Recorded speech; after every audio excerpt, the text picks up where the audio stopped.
Hey, what's the deal? That's your boy Tag from Pro Wrestling Tag. You know what I'm saying? As of this recording right now, it is 12/22, February 8th, 2025. You know what I'm saying? And man, like, as of this recording, there's been updates on the releases. And I'm definitely going to mention some things about the releases because, going from yesterday and then today, see, like WWE's doing their annual budget cuts. Excuse me, and definitely names that have not been used that, is basically done. You know what I'm saying? And there's definitely some more names today, like I said, as of this recording, that has been released by WWE. And I'm definitely going to mention some stuff. Matter of fact, it's going to be sort of a 2-in-1 video, sort of, but not necessarily. I'm not making it too long of a video, But what I'm going to say is this real quick. Let me just get this out the way. Kevin Owens he re-signed with WWE for 5 years, right? And I heard something about him and Finn Balor and the AEW fans are on there in their feelings. So wait. They're not going to go and take a step backwards to go to a company who, by the way, Eric Bischoff, shout out to him, said that that's where you go when your career dies. And it's true. It's absolutely true. It's just like how Koch Records was like 20 years ago when your career is done. You know what I mean? Like the leftovers and all this other shit, right? So yeah, that's where that's at. You know what I mean? That's exactly where you go from there. With AEW. But your career is done when you go there. And why the fuck would they want to take a step backwards for that? That doesn't make sense. That, Kevin Owens is not going to go and go to a company that it's not even going to barely fucking use him. You know what I mean? Same thing with Finn Balor. You want to see Kevin Steen and Prince Devitt go watch Ring of Honor classics. I was going to say that. But now let's get to the meat and the potatoes. So there's definitely been a lot of releases, as of yesterday and today. So let me get into some of the list of the people, my thoughts, right? Cedric Alexander. Cedric Alexander, like I said, he is a guy who, when he got called up the main roster, Vince didn't know what the fuck to do with him. To me, his best highlight was when, in the Cruiserweight Classic, where he had that banging match against Kota Ibushi. I mean, it was fucking great back in the Cruiserweight Classic in 2016. Since then, like nothing has really been going on with Cedric. I mean, the best thing he did was the Hurt Business. Where he actually showed character. And I think he went back to NXT. I think to form a tag team with Ashanti Adonis. And that could have worked, but they just didn't put stock in it. So basically he was lost. So I see him going to Ring of Honor. I mean, I see him going to AEW too, but then again, maybe not, because his wife, Big Swole, has beef with AEW, right? The Authors of Pain, another group that got released. They wasn't doing anything with them. You know what I mean? They brought them back. They brought them back. Akar and Razum. And they put them in the Final Testament. They just didn't do anything with them.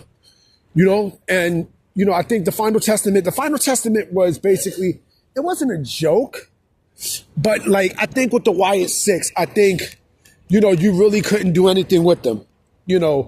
And they're pushing Karrion Kross for sure. So I think that's why you can't do anything with the Authors of Pain, and they got released along with Paul Ellering. Blair Davenport, same thing. They called up with No Direction and such, and exact same thing. So I think Bae Priestley is going to be fine, on the indies. I wouldn't be surprised if she go to AEW. I would not be shocked. Sonya DeVille, I feel bad for because I actually like Sonya DeVille. I think when she came in with Mandy Rose, I mean, it was a good tag team. You know what I mean? But I felt bad for because at the same time she came in, Ronda Rousey came in. You know what I'm saying? A lot of people also seem to forget that Sonya DeVille was an MMA fighter. You know, like they could have done some stuff with her. You know what I mean? Like she has that, she has that bitch look that fits perfect. You know what I mean? Like like I said, I'm shocked that they didn't do much with her. You know, like you could have put her in somewhere. You know, so she got, I think out of the names, like that's the biggest one. I think she'll do great in TNA. I mean, or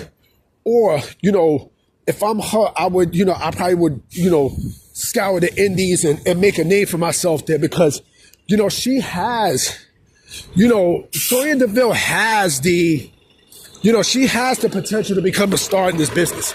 She does, and of course today, as of this recording, before I press record, I seen some stuff where Giovanni Vinci got released. I think he is going to be okay. I think, going to the indies would be the best thing for him to do at this point. WWE wasn't really when they called him up, they didn't really do anything with him. I mean, he was buried from the start, and Imperium was basically the best thing that he did throughout his entire WWE run. I think he was Fabian Eichner. I think he was Fabian Eichner, if I'm not mistaken. And I think, he didn't do bad when he was in NXT either. I think, if I'm not mistaken, I could be wrong, but I think he tag teamed with Biff Busick, Oni Lorcan, and there was a great tag team in NXT for sure, So I think he'll be fine. I think, the indies, he'll do wonders for the indies. The Good Brothers was also released. The Good Brothers, Karl Anderson and Luke Gallows, they were let go. Which is shocking because I thought, like, when they first came in, I thought that they had a strong reset. They came in with AJ and everything, and they formed, I think the OG club. I think that's the name of it. It's been a long while with them and then put Meechin in, but they didn't do anything with them. They really did nothing with them.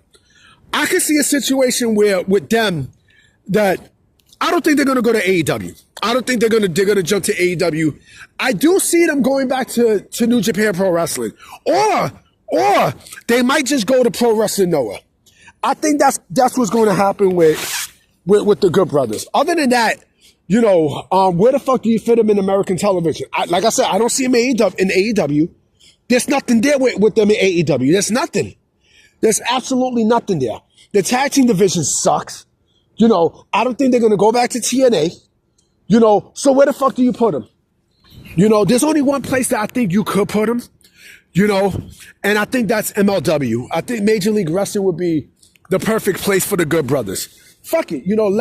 Let Doc Gallows and Karl Anderson run amok, in MLW, because their last two stints with WWE, the first stint was better than their last stint, but yeah, like I think with them, they'll probably just run the indies or probably go back to Japan. I don't see them going to AEW. The only person I see from that list going to AEW, right, will probably be, I'm going to say, you know what, fuck it. I'm going to say maybe Cedric Alexander, maybe. And I'm going to say Sonya DeVille. You know what I'm saying? The rest, like Babe Priestley, which is Blair Davenport, I think she might go to TNA. Fucking, who else might go to TNA? Maybe Giovanni Vinci might go to TNA.